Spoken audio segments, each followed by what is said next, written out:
La parità di genere può far bene alle aziende? Sigla.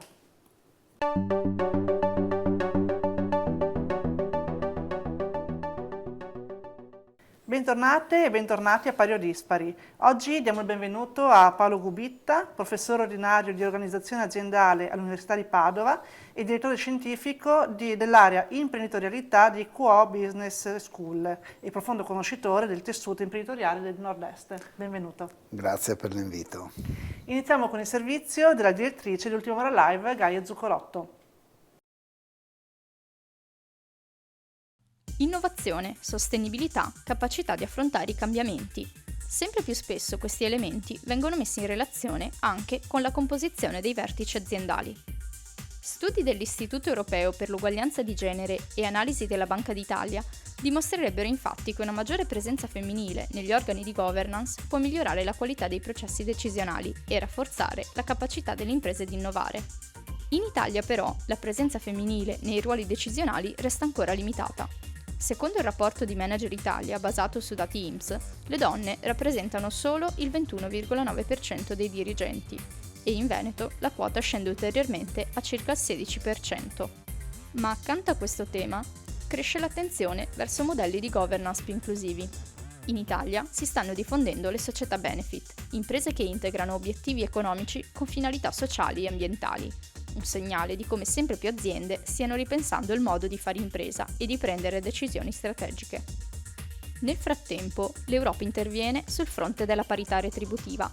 Con la direttiva europea sulla trasparenza salariale approvata nel 2023, che dovrà essere recepita dagli Stati membri entro il 2026, le aziende con più di 100 dipendenti dovranno rendere pubblici i dati sul divario salariale tra uomini e donne e garantire maggiore trasparenza nei criteri di determinazione degli stipendi.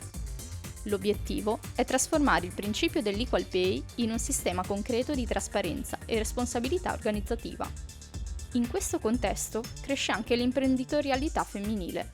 In Italia, secondo Unioncamere, nel 2024 le imprese guidate da donne sono oltre 1.300.000, pari a circa il 22,2% del totale, mentre in Veneto se ne contano circa 87.000, poco più di un'impresa su 5, come rileva Unioncamere Veneto.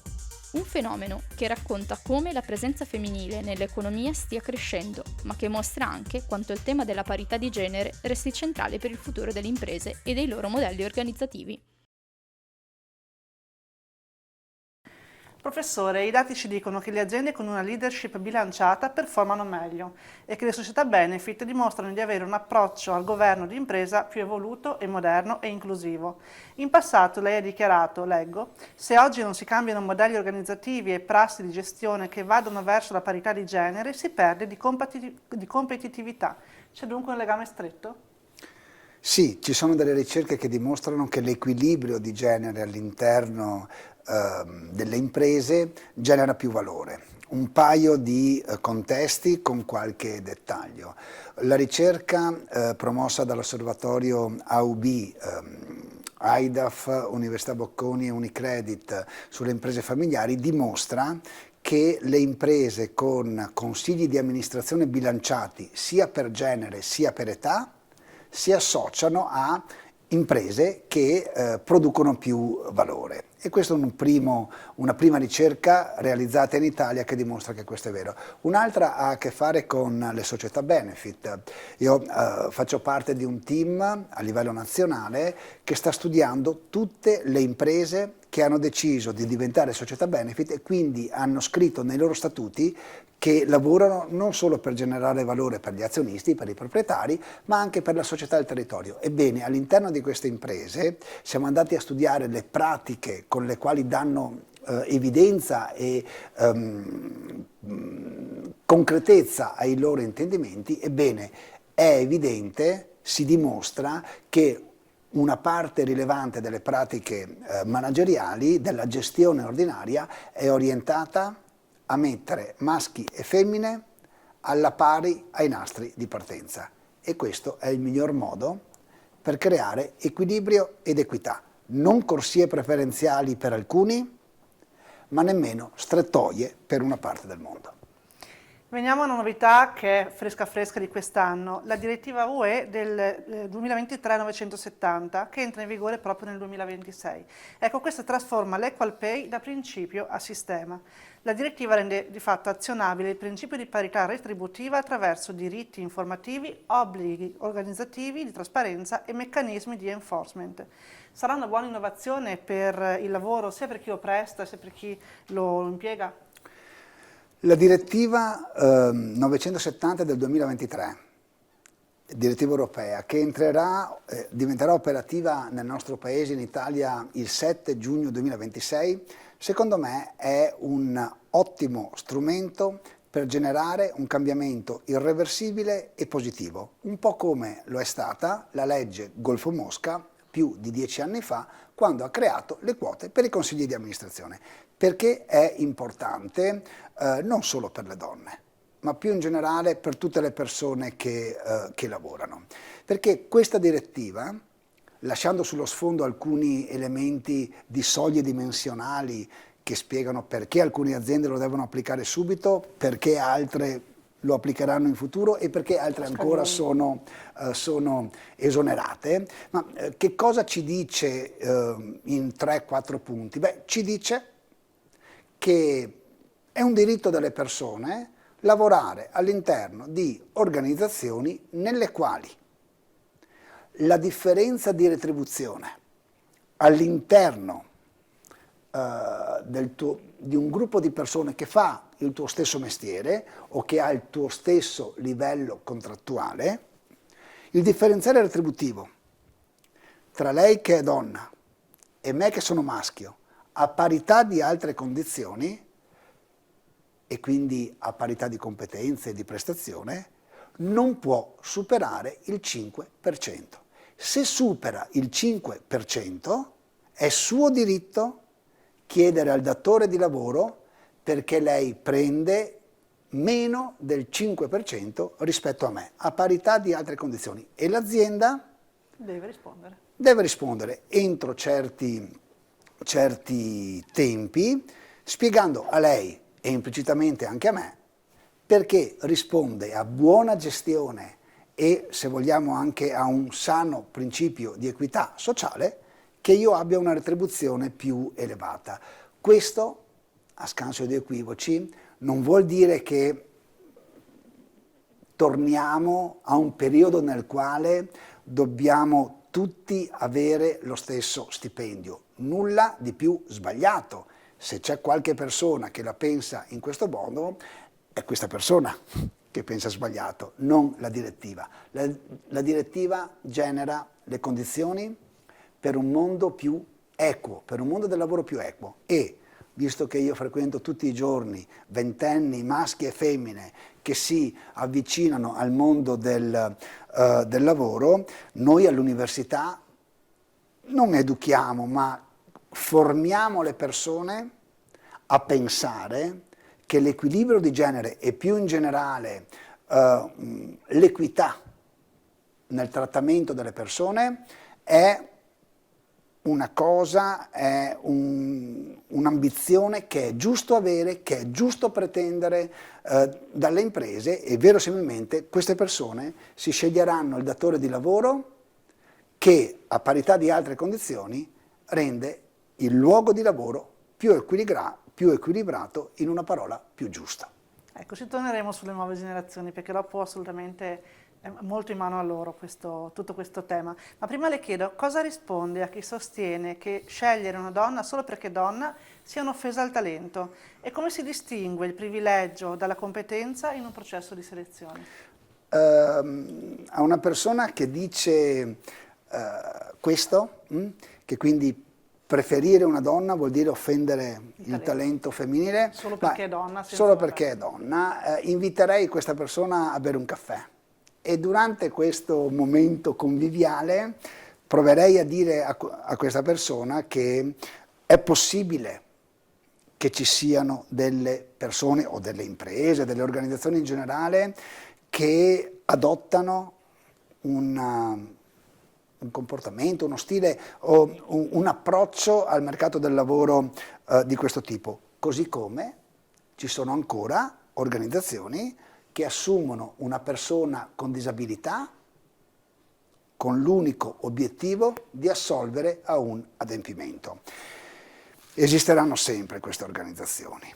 Immaginare che la comunità imprenditoriale e manageriale sia ancora ancorata a principi di questo tipo vuol dire vivere fuori dalla contemporaneità. Da certi punti di vista, questa persona, se veramente la pensasse così, probabilmente sarebbe una persona ferma, molto probabilmente a prima dell'ultimo periodo del Novecento. Quindi è un approccio un po'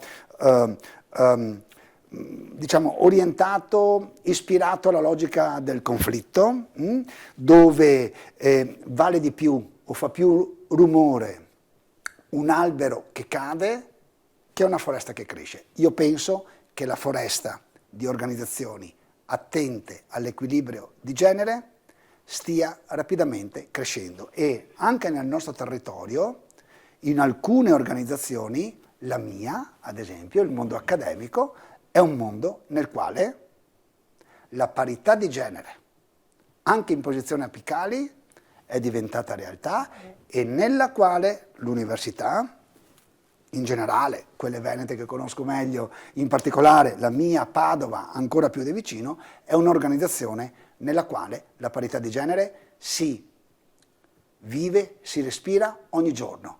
Un esempio. Noi all'Università di Padova siamo stati aiutati, dalla governance ovviamente, a usare il linguaggio di genere. Io vivo in un mondo nel quale tutti i giorni è normale parlare al maschile e al femminile, non facciamo uso di asterischi e anche quindi non forniamo il fianco a questa critica e c'è un numero crescente di persone che non si oppone ma che evita di usare il cosiddetto maschile sovraesposto. Quindi parlare al maschile intendendo maschi e femmine. Ecco, io vivo in un mondo privilegiato, ma penso che questo mondo privilegiato in tempi rapidi diventerà prassi diffusa, se non altro perché le persone che noi formiamo sono ispirate a questi principi e li porteranno tutti i giorni all'interno dei posti di lavoro. Dedicheremo una puntata al linguaggio di genere prima possibile, proprio perché è importantissimo, ne sono convinta anch'io, cambiare anche modo di parlare per poi cambiare il mondo, assolutamente. L'ho presentata come profondo conoscitore delle imprese del Nord-Est, allora le chiedo, nelle piccole realtà dove spesso il confine tra lavoro e famiglia è labile, è più facile o più difficile raggiungere la parità di genere rispetto a una multinazionale? Le imprese che operano in più continenti, siano esse italiane o straniere, hanno la necessità di confrontarsi con contesti culturali diversi e conseguentemente per poter operare in contesti diversi devono adattare le loro pratiche di gestione. Tendenzialmente queste imprese hanno un grande vantaggio e il grande vantaggio è che possono vedere ambiti diversi, mettere in pratica procedure, processi organizzativi diversi che poi rendono comune. Ad esempio sono un'impresa italiana che ha delle attività, uno stabilimento, è stabilmente presente negli Stati Uniti, è molto probabile che l'insofferenza verso comportamenti da parte dei maschi nei confronti delle femmine che non sono consoni, questa cultura che è molto diffusa negli Stati Uniti e praticata negli Stati Uniti, nel momento in cui la pratico lì non c'è nessuna ragione per la quale un imprenditore o un'imprenditrice italiana non decida di importarla anche nella propria organizzazione. Allora è vero che chi opera in contesti culturali diversi molto probabilmente prende il meglio delle politiche di gestione anche con riferimento all'equilibrio di genere nel posto di lavoro. Detto ciò, anche le imprese familiari possono essere multinazionali. Io sono nel comitato scientifico dell'AIDAF, che è l'Associazione Italiana delle Aziende Familiari.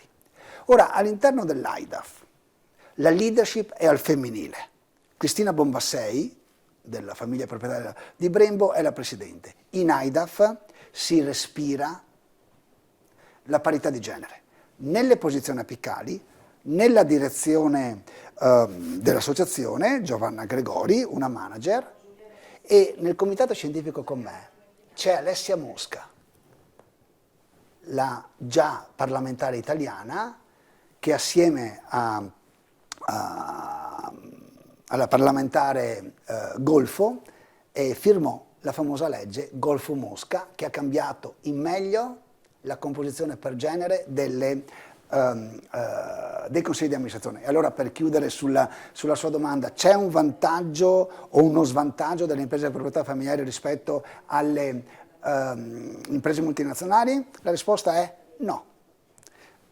Tendenzialmente sono più sensibili e più capaci di garantire equilibrio o parità di genere le imprese esposte a contesti culturali diversi, perché hanno la possibilità di prendere il meglio, non il peggio.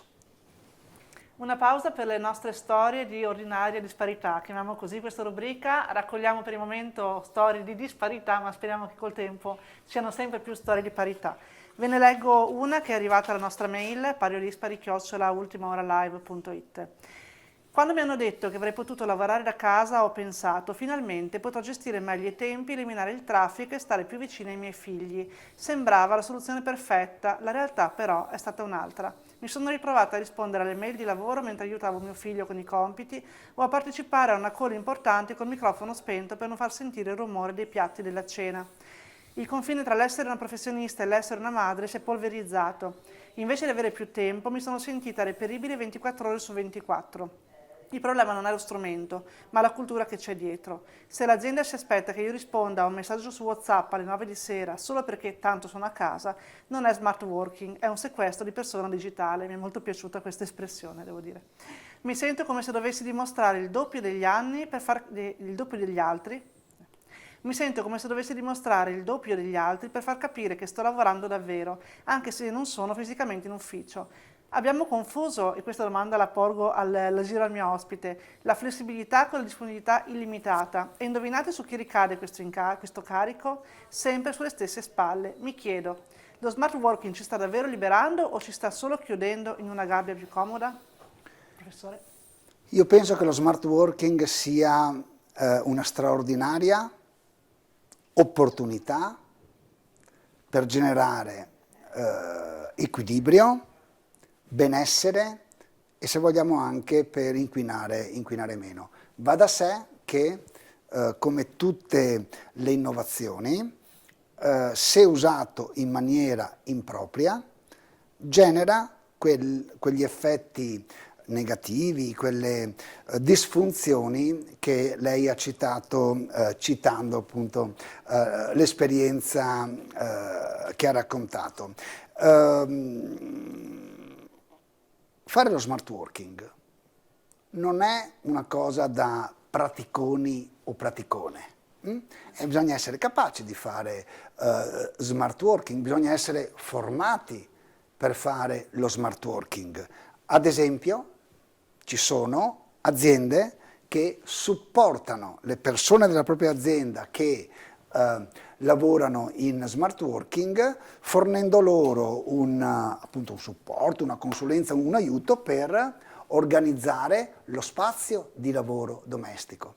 Perché le stanze di vita quotidiana che si trasformano in luogo di lavoro non sono alla portata di tutti, perché magari non tutti hanno gli spazi giusti, e quindi una buona organizzazione rende lo smart working un'opportunità, aiutando le persone che lavorano da casa a organizzare o riorganizzare gli spazi in maniera, ad esempio, reversibile. Lavoro mezza giornata, lo spazio domestico diventa di lavoro per mezza giornata e poi torna ad essere domestico per l'altra mezza giornata. Aiuta le persone creandosi delle regole, delle buone prassi per evitare che ti chiamo all'1 se le 13 non è orario di lavoro. E ancora una volta, per chiudere, una buona organizzazione rende lo smart working un'opportunità per vivere meglio e anche in maniera più per lavorare in maniera più soddisfacente, per vivere meglio e anche per essere più performanti in azienda, se organizza o riorganizza alcuni processi, ad esempio non imponendo ma creando le condizioni affinché tu lavori in smart working, ma quando vieni in azienda io creo le condizioni affinché tu abbia opportunità di interazione con tutti gli altri colleghi e colleghe, perché solo in questo modo lo smart working è un'operazione di vantaggio per tutti, per la persona che lo fa, ma anche per l'organizzazione che mantiene viva la relazione, la cultura e il rapporto anche umano con colleghi e colleghe. Sempre in tema di aziende, welfare aziendale. Aiuta la conciliazione lavoro-famiglia? Quanto è diffuso e quanto può essere un sostegno effettivo? Allora, il quanto è diffuso non lo saprei dire in termini quantitativi, ma suggerisco di scaricarsi, è anche gratuito, il rapporto che si chiama Welfare PMI Index, che annualmente, da un po' di anni, mette sotto i raggi X tutte le aziende che fanno il welfare bene, le classifica e analizza le politiche che adottano. Questo in generale. In Veneto, all'interno di Veneto Lavoro, c'è una sezione dedicata che è appunto Veneto Welfare, che studia le politiche di welfare nel nostro territorio, il territorio veneto o del nord-est, e in particolare, siccome lo sanno anche i Muri, che il nostro è un mondo fatto di piccole e medie imprese, studia le reti di welfare territoriale. E questo per parlare, diciamo, a livello nazionale, il Welfare PMI Index, dove si può imparare da chi è più avanti di noi.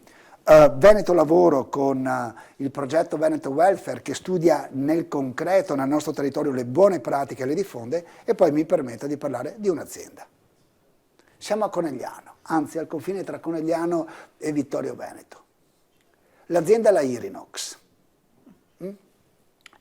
azienda che ha una governance evoluta, che è società benefit, che ha la certificazione B Corp, che ha la parità di genere, e allora io suggerisco a lei, ma a tutte le persone che ci stanno ascoltando, di scaricare il bilancio di sostenibilità di questa azienda, per capire in che modo un'imprenditrice, una famiglia imprenditoriale, un gruppo di imprenditori, quello che volete, può fare concretamente delle azioni per le famiglie che hanno prole o che hanno persone anziane da seguire o che hanno familiari con disabilità, per permettere a queste persone di dedicarsi alla cura della persona fragile piuttosto che alla crescita della persona in crescita, dell'infante, in maniera equilibrata, creando le condizioni affinché tutto ciò possa essere fatto da maschi e da femmine. Perché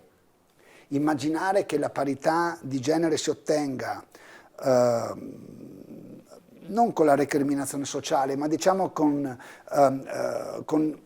il per certi aspetti legittimo istinto del riscatto sociale, non dico che la logica del riscatto sociale abbia esaurito la sua spinta propulsiva, ma oggi ci sono tutte le condizioni affinché l'equilibrio e la parità di genere sia un tema su cui maschi e femmine lavorano alla pari. Per noi maschi, no, è anche il modo attraverso il quale, non dico pagare, ma farci carico degli errori compiuti dalle generazioni precedenti, che vivevano in un contesto sociale e istituzionale diverso, ma che oggettivamente, in termini di parità di genere, al netto di quello che è stato fatto tra la fine degli anni 60 e l'inizio degli anni 70, non hanno propriamente fatto tanto. Ce ne assumiamo noi, io non sono neanche più così tanto giovane, ma sicuramente le generazioni più giovani della mia, secondo me hanno al proprio interno, nel loro DNA, l'istinto della parità, e io penso che la mia generazione, la generazione X, debba dare loro una mano. Gli dia una mano allora, con la domanda che volevo farle prima, a costruire aziende e gender neutral. Cioè, lei che consiglio darebbe a un giovane che è sensibile a questo tema, lo percepisce come una necessità, non come un dovere? Da dove deve partire nella sua azienda?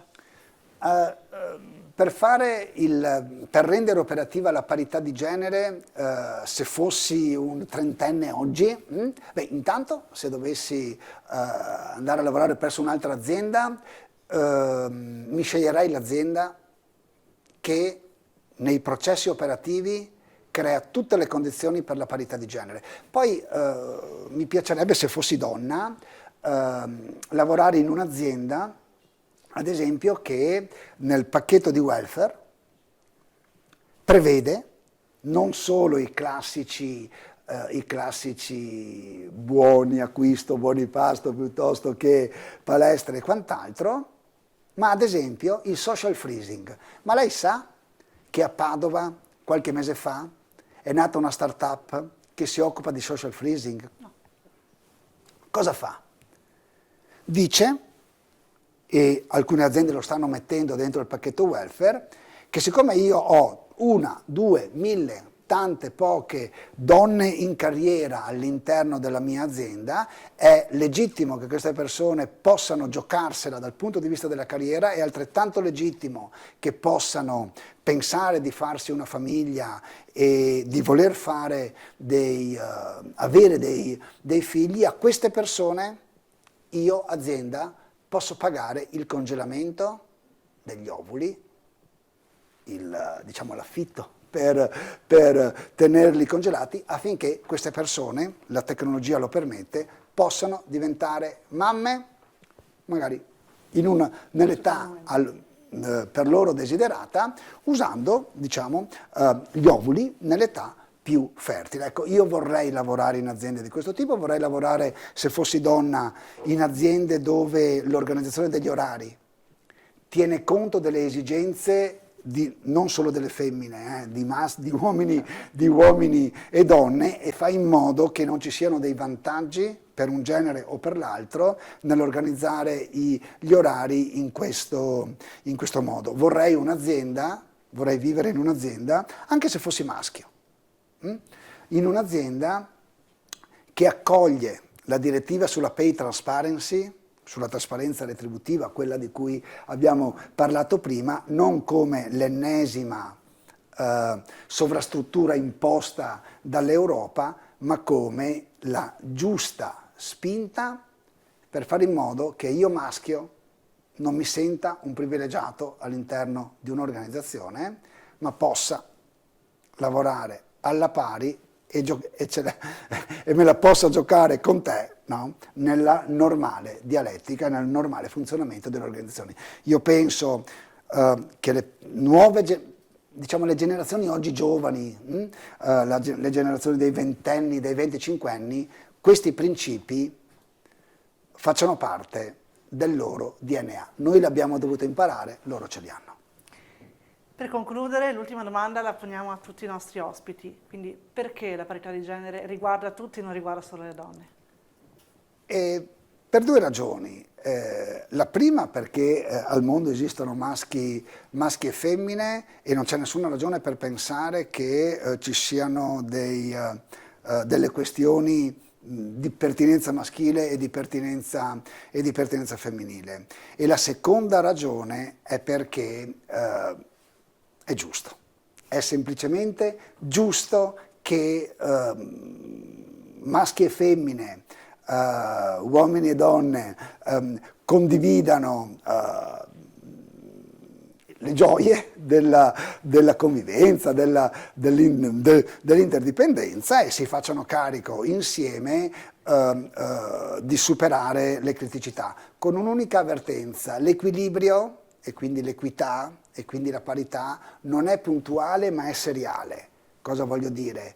Lei con suo figlio, con sua figlia, io con mio figlio, non mi aspetto che l'equità venga raggiunta giorno per giorno. Mi aspetto che quello che io do oggi, in una qualche forma, in un indefinito momento del futuro, non mi venga ritornato, ma quella persona si senta in dovere di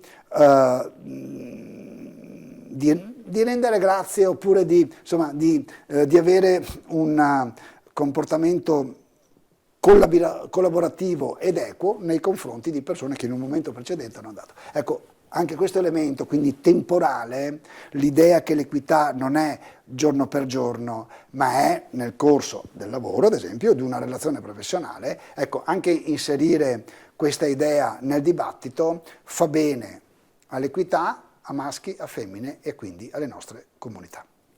La ringrazio. Prima di salutarci però una riflessione sul ruolo delle donne nella transizione green e i dati in Europa nel servizio di Giulia Mazzariol.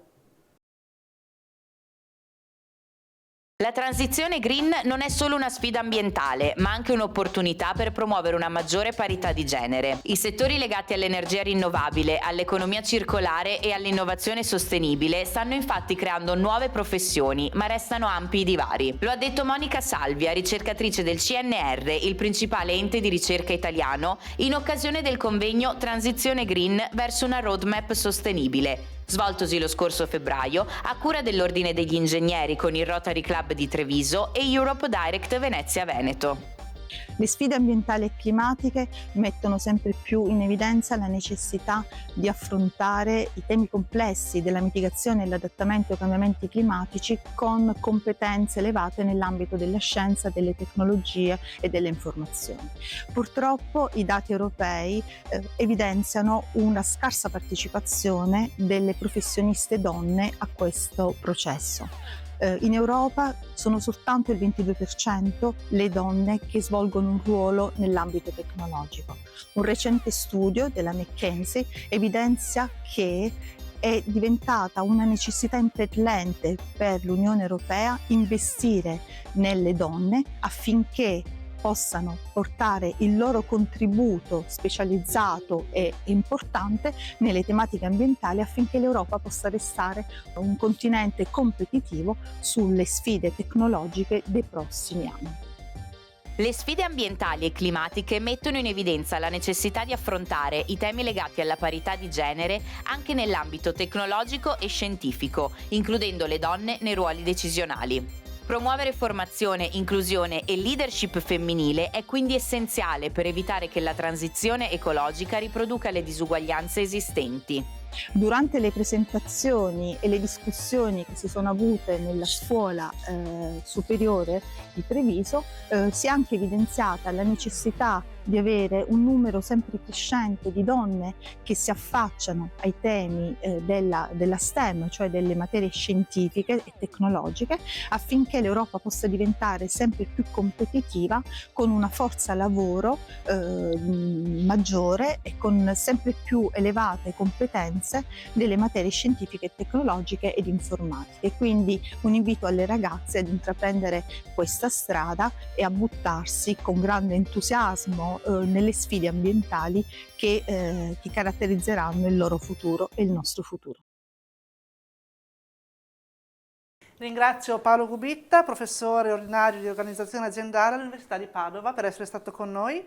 Appuntamento alla prossima settimana e grazie per averci seguito. A presto.